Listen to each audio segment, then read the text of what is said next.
Welcome, Professor Parker, to the Economic War Room. I know you've been here. In fact, you taught an AI class right here at Liberty Hawk Ranch. It's good to have you back. That's right. Yeah, thank you very much.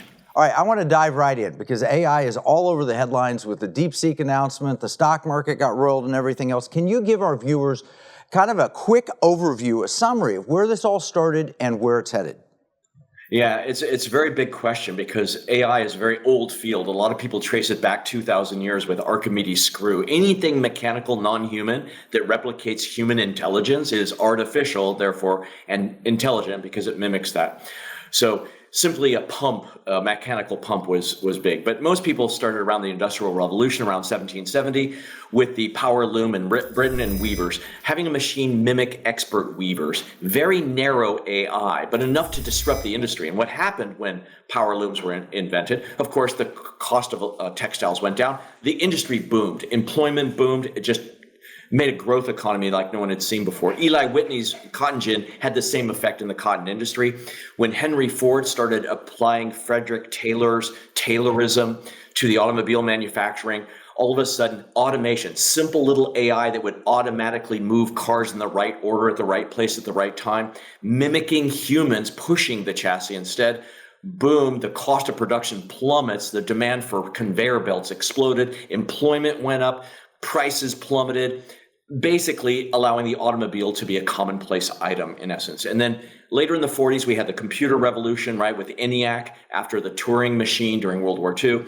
University of Pennsylvania had a huge machine that could add, subtract, multiply, and divide. And in our generation, in 1967, Caltech came up with the pocket calculator. It could do square roots. You would type in a prompt, 16, hit a button, a response would come back, 4, right?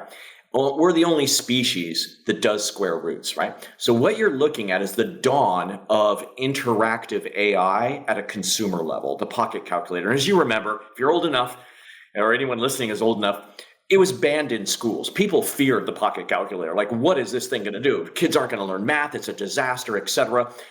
Huge speculation going on, right? Eventually, the software commoditized. And really, the only people who made money were people who are good at adding certain features to that software to make it interesting. But even then, there was diminishing returns.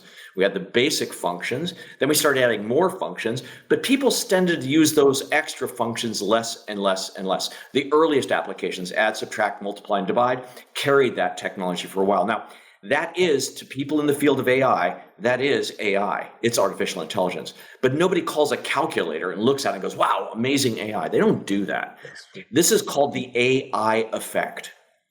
Basically, there's the marketing behind AI. What people today call AI, 20 years from now, they're going to look back and go, oh, it's just dumb software. And that has been happening for half a century. There's always this big AI thing. You'll remember the famous 2010 Watson. Watson was an algorithm which was good at trivia questions mostly, and it was demonstrated in Jeopardy, right? It was a branding strategy by IBM to say, hey, we have AI, use us for your high-powered computation. Look, we have a computer as smart as a Jeopardy champion. And then came Deep Blue, as you remember. Those algorithms were called rule-based algorithms, following rules, basically. Simulating what a good chess match would be, quite performing. Then came deep learning because of crypto and cheap graphics card and NVIDIA innovating on the software side with something called CUDA. All of a sudden, people could access graphics cards for a variety of things that they couldn't before.